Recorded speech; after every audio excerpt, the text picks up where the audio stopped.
It's the Brad and John Show. It is the Brad and John Show. Today's date is January 30th. It's a Friday. And what do we do in the B block, John? Hold on a minute. I forgot to turn your pot. Go ahead. Do it again. It's time for Brad's Top 3. Operator error there. My fault. It's time for Brad's Top 3. It is. And we started off with this one right here. It's number 3. John, there are sometimes you see these video memes on the internet which are just incredibly hard-hitting and incredibly poignant, okay? Let's talk a minute about the Alex Preddy dude who got shot by it wasn't the ICE guys, it was the CPB, what Border Patrol dudes, okay? Yeah, he's good at kicking taillights in trucks, isn't he? You know what I'm talking about. Have you seen? I do, yeah. Have you seen that video? I have. Yeah, it's remarkable. Now, here's the thing. If I was him, I would either go for a full roundhouse, so I would tilt my pelvis, pardon the expression, or I would square up for like a direct front snap kick. But I would say that his form in assaulting vehicles was not very good. Okay, if you don't know what we're talking about, a video surfaced the other day, 11 days previous to him being killed by the Border Patrol dudes, where he has a confrontation. I think this time it's actually with the ICE guys. And apparently they have just grabbed a illegal immigrant, and they're trying to get out of an area. And this guy is like assaulting the ICE guys. Did you see that? I mean, he is outright assaulting them, correct? Am I kidding? Yeah, which is surprising because he's a gentle nurse. Right. I don't know how this happened. He's a gentle nurse. Okay, and at one point in time, when all the ICE guys pile into their SUV and they start to take off, and also he spit in the face of one of the ICE guys when he's having a confrontation with him. You can see that's a good thing for a grown man to do, right, spit in someone's face. You can see that very clearly in the video. So as they all pile into their SUV and try to make an exit, he starts kicking the SUV, and at one point in time, he breaks out the entire taillight assembly of the SUV, and the taillight is left hanging by the wires. Am I kidding, John? Oh, you're exactly right. So two of the ICE guys get out, and they go like, okay, enough of this. Okay, first off, assault on a federal official. If I were to go down to, let's say the federal courts building in downtown St. Louis, and I knew which one of the cars was one of the prosecuting attorneys for the feds, and I took a video of me kicking out their U.S. government issued car, and I broke out their taillights. And I put that on let's say I put that on Facebook. Hey, I don't like these federal prosecutors in downtown St. Louis. So I went out and found their federal issued car. I kicked out the taillights. John, what do you think would happen to me, John? You would be, to use a Brad Hildebrand phrase, in the Gray Bar Hotel. Yes, I would be arrested. And so the bizarre part of this is someone has put together a montage. It's a split screen, where on the left you have the video of this Alex Preddy guy assaulting these ICE guys 11 days before he was ultimately killed. And by the way, I'm not condoning the fact that he got killed. You're not. You say it was a bad shot. Go ahead. So on one side you have the assault. And the other side you have Pocahontas, Elizabeth Warren, reading a tribute to Alex Preddy. And she's talking about how he was such a gentle man, and he was a healthcare, and he was a healer. And it's bizarre because you see these left frame with him punching these, chest bumping the ICE guys, spitting in their face, kicking their cars, and Elizabeth Warren is telling about how great of a guy he is. Now, I don't know if this is true or not. I've heard this in two different places. I won't tell you my sources, but I've heard it in two different places, so it sounds true. They recovered his cell phone, and apparently it was not locked.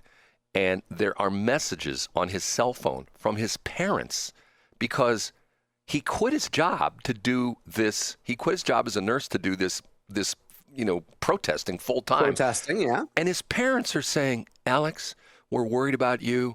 You're going to get in trouble. This is not what you should be doing. Please stop this. I mean, these people have lost their minds. You know what I'm saying, John? I think so. And, President Trump, every time he speaks, points out the agitators in the crowd and the fact that they're paid protesters and that a lot of people find this to be their livelihood.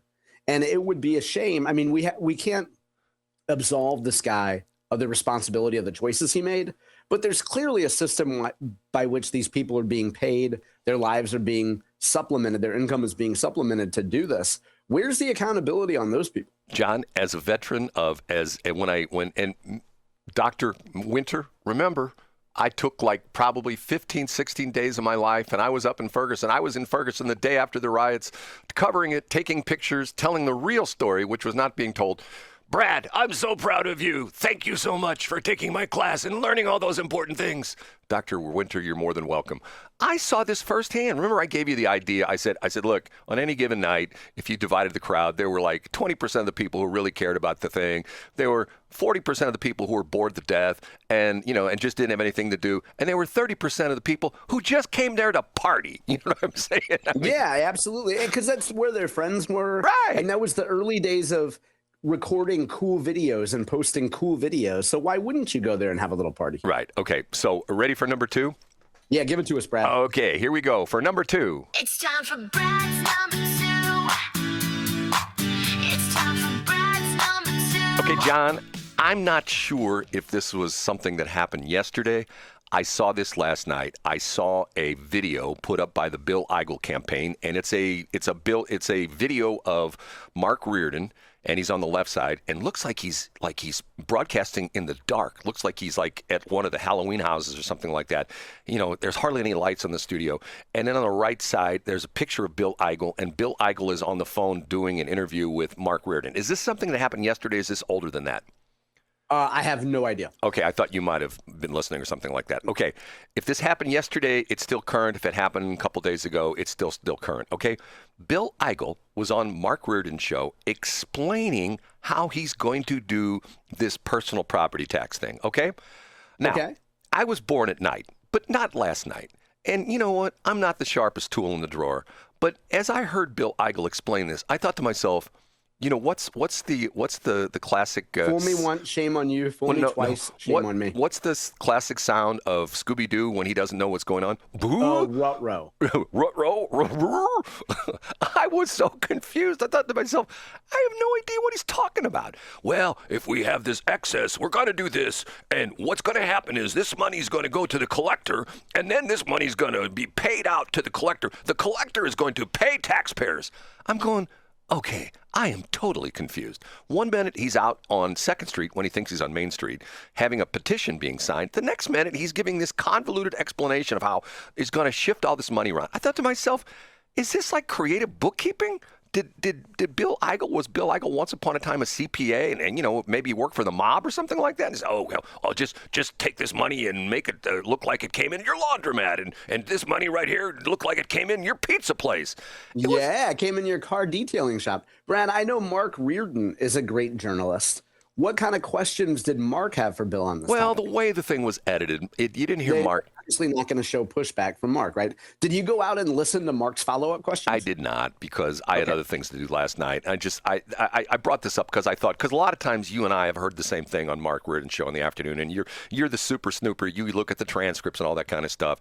And once again, with my ADD riddled brain, I can't think that far ahead. But I just see, and look, I'm not. This is not me bashing Bill Eigel. Maybe it is, but all I'm telling you is, I think it's a flim-flam, and and you think I'm kidding. I very, very, very, very, very well may file for county executive just to run ads. And the interesting part of it is, here's where it could get fun, John, because if I go and file for county executive, and I keep doing the radio show, unlike Randy Raley, who dropped himself off the air because he didn't want to get hit with the equal opportunity clause of the FCC, I would more than welcome every single day to have Bill Eigel, Jason Law, and Steve Ellman right here in the show. We could do the entire C block. We could have 4 of us on the air every single day from like 7:45 to 8 o'clock. Wouldn't you think that would be interesting, John? I think that the board of directors of the Westplex Chamber of Commerce along with God Squad, along with Snarf It Up, and along with Brad'sTop3.com, would probably veto that, Brad, because I think they probably don't want your rapt attention to each of those projects being diverted.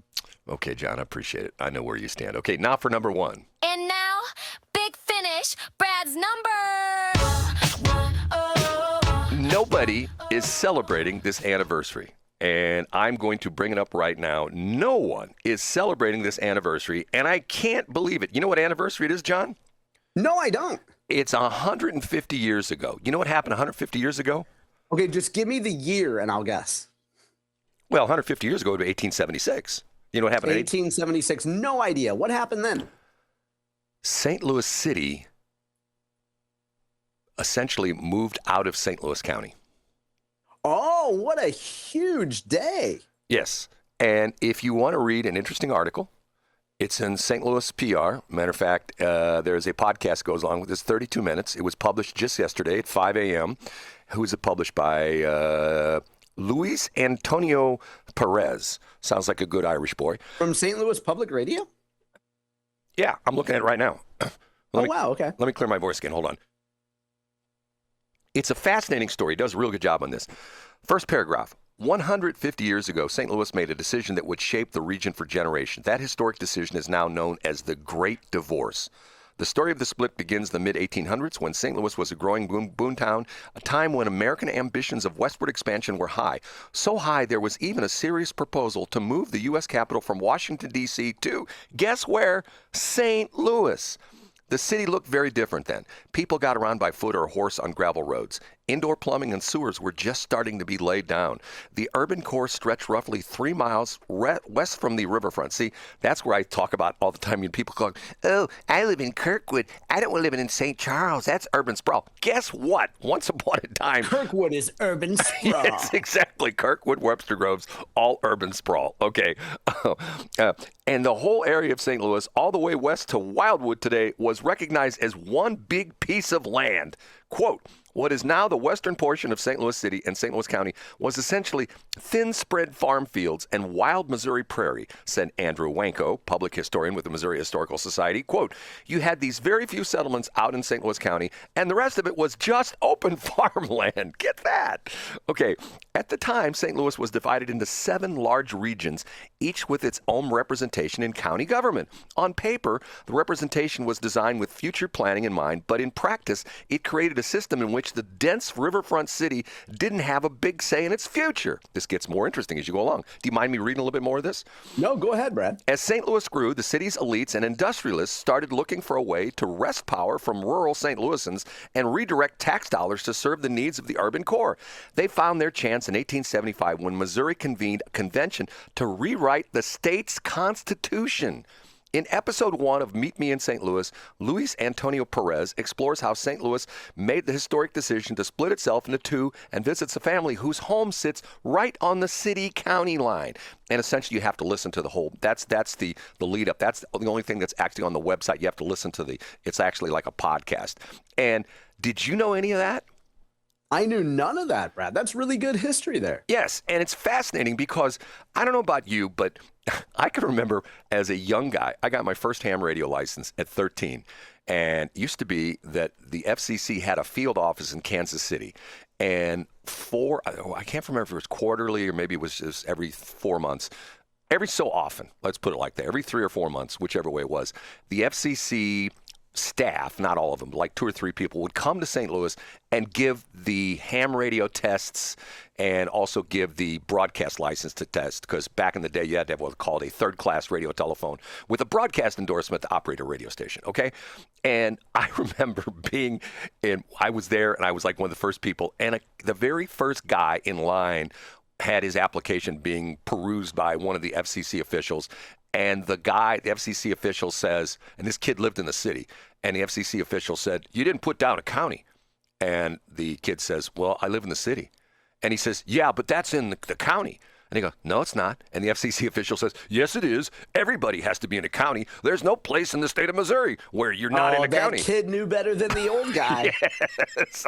That's always stuck with me because of the fact that's something that comes up from time to time. And I know friends of mine who live in the city talk about this from time to time. They'll fill out applications, and where it says county, they leave it blank. And people go, well, what county are you in? Aren't you in St. Louis County? Nope. Well, how can that be? Because St. Louis City is not in St. Louis County. county. It's an independent city. And there's only 2 major ones in the entire country. I've talked about this before.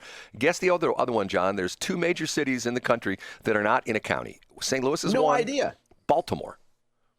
Oh, wow. I didn't know that. I don't remember you saying that. Baltimore is an independent city as well, too. It's not in any county, there's a similar story behind Baltimore. So anyway, if you want to see the story, it's on St. Louis Public Radio, and I have not listened to the podcast yet, but just when I saw that last night, I thought to myself, this is fascinating because this guy really goes into the details, and I don't think, so let me think, is 150 years, is that a sesquicentennial? Or what is 150 years?